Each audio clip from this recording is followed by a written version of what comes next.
সুপ্রিয় দর্শক, এই মুহূর্তে আমরা অবস্থান করছি হাজীগঞ্জের পাইলট উচ্চ বিদ্যালয়ে, যেখানে আজকে Austagram sporting club versus Hatila football academy লড়াই করেছে। কিছুক্ষণ আগে 4-0 গোলের ব্যবধানে বিশাল জয়লাভ করেছে অষ্টগ্রাম স্পোর্টিং ক্লাব। আমার পাশে আছে আমাদের অষ্টগ্রাম স্পোর্টিং ক্লাবের ইকবাল ভাই। আমরা কথা বলতে চাইবো আজকের এই জয় নিয়ে, ভাইয়ের কাছে কেমন লাগতেছে, বা এই ধরনের একটি টুর্নামেন্ট জাহিদুল ইসলাম দীপু ভাইকে সরাসরি উপহার দিতে পেরে তার কাছে কেমন লাগছে? আসলে আমরা খেলি তো জয়ের জন্য, অবশ্যই দিন শেষে আলহামদুলিল্লাহ জিততে পারছি। জিতলে এমনি ভালো লাগে ভাই, আমরা মাঠে নামি কিন্তু জয়ের জন্য, যখন জিততে পারি তখন মন মানসিকতা এমনি ভালো লাগে।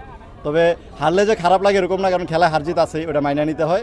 তবে আমরা সবসময় জিতার চেষ্টা করি, আর অষ্টগ্রাম টিমের হয়ে যখন আমরা খেলি তখন আমাদের মন মানসিকতা থাকে অন্যরকম, যে আজকে জিতেই ওঠা লাগবে। কারণ সবসময় বাইরেরা চেষ্টা করে ভালো টিম করার, আমরা ভালো টিম নিয়ে যখন মাঠে নামি আমাদের টার্গেট থাকে জিতা।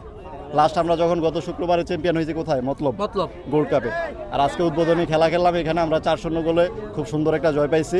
ইনশাল্লাহ আমরা এই ধারাবাহিকতা ধরে রাখবো, এই মাঠেও ইনশাল্লাহ আমরা চ্যাম্পিয়ন হয়ে অষ্টগ্রাম স্পোর্টিং ক্লাব চ্যাম্পিয়ন হবে, সে আশাবাদী, ইনশাল্লাহ জয় হবে। সবশেষ হাজীগঞ্জের যেই ভাইয়ের আজকের এই টুর্নামেন্টটা আয়োজন করেছে, তাদের উদ্দেশ্যে যদি কিছু বলতেন। হ্যাঁ, তাদের উদ্দেশ্যে যদি বলতে চাই, আয়োজনটা আসলেই চমৎকার, মাঠ পরিবেশ সব কিছু মিলিয়ে চমৎকার একটা আয়োজন, তাদেরকে ধন্যবাদ, তারা সুন্দর একটা আয়োজন করছে। দেখা হচ্ছে কোয়ার্টার ফাইনালে অষ্টগ্রাম স্পোর্টিং ক্লাবকে সঙ্গে নিয়ে।